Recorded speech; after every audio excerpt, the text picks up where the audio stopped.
Welcome to this new series of Feng Shui for Career. I'm Janet, and in my channel I share about Feng Shui, Bazi, entrepreneurship, as well as personal growth in the areas of motivation, communication, as well as leadership. In this series, I'll cover personal Feng Shui for career success, as in how do we utilize our working spaces at work as well as at home, especially if you're working from home. In part 1 of Feng Shui for Career Success series, we'll talk about the 3 types of luck involved in maximizing your success potential, as well as what are some of the physical structures you need to be watching out for so that it doesn't create problems for you when you are working. So without further ado, let's move on to the next segment.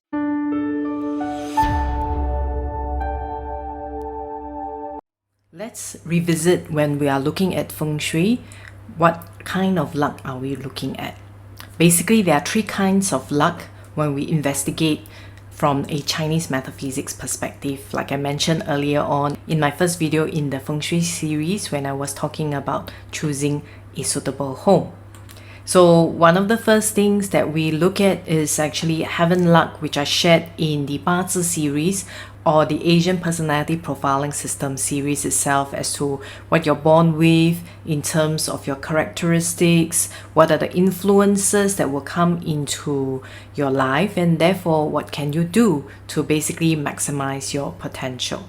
Then when we talk about Feng Shui, it's really about the earth luck, meaning the environment that we live in as well as work in. So it is crucial that we also observe what are the energies around us, whether is it for us or against us, because it affects us as human beings when we breathe and do lots of activities in the space that we are in. So of course the last one is basically mankind luck. That's really your background, your attitude, your motivation and your action. There is really no point of being self-aware, understanding the Feng Shui energies when you do not take any kind of action to improve or maximize your potential as well, right? So since you're on this video, I'm sure you're someone who's motivated to understand not only yourself but take the right kind of steps and actions to better your career, your life, harmony and happiness generally, so that it will promote better health as well. Let's take a look at what is it that we talk about when we're looking at personal Feng Shui from a career perspective. Basically, what it entails is the physical environment that we are in. So I'll share with you some of the key things that we should be looking out for when we are seated in our desk or at home in a particular room itself. The next part of personal Feng Shui is really looking at the Qua number, which is similar to what I covered in the 8 mansions formula for looking for a house. And then we look at the 8 aspirations either in the office room or within your desk itself. If you are looking at it from an entire house or entire office perspective, we'll also look at flying stars.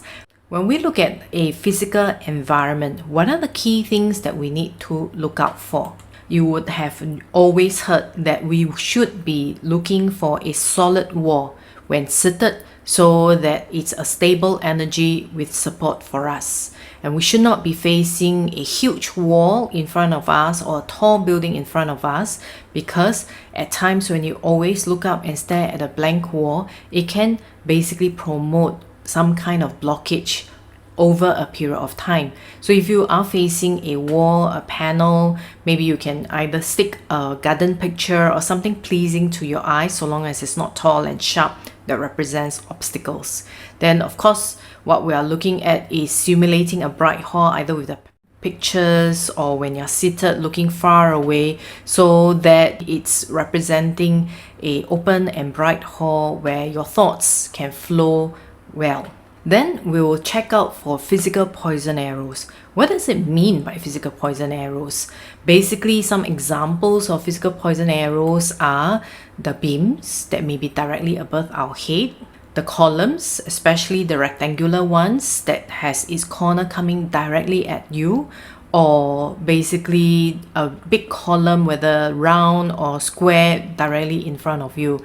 Like I mentioned earlier in another episode in Feng Shui, with these particular columns and physical structure, it creates 2 fast of an energy that can create problems for us, and which we will then call them sha qi or poison arrow. The next thing is the open cabinets as well as the corners of furniture that may be coming directly at you, either directly behind you, at your side, that can over a period of time cause aches for you all over in your body.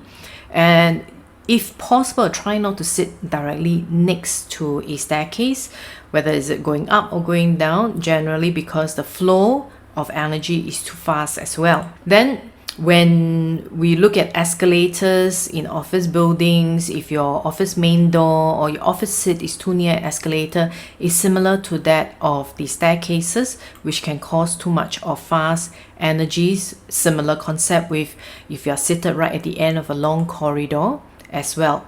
Now, other potential hazards in the office include that of many electrical equipment.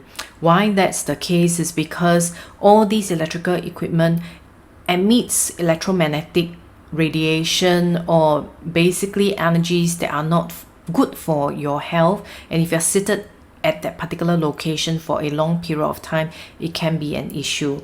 If a generator or satellite is just outside your home's window or your office window, that could also pose a major problem. Therefore, do not sit too near or stay too near power plants or generators.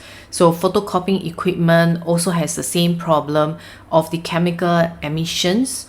Well, I'm someone who needs at least some kind of tidiness at my desk in order for me to work. So nobody can think very clearly. So remember to declutter your desk. And if you're working at home, look for a space, declutter it before you start working there as well.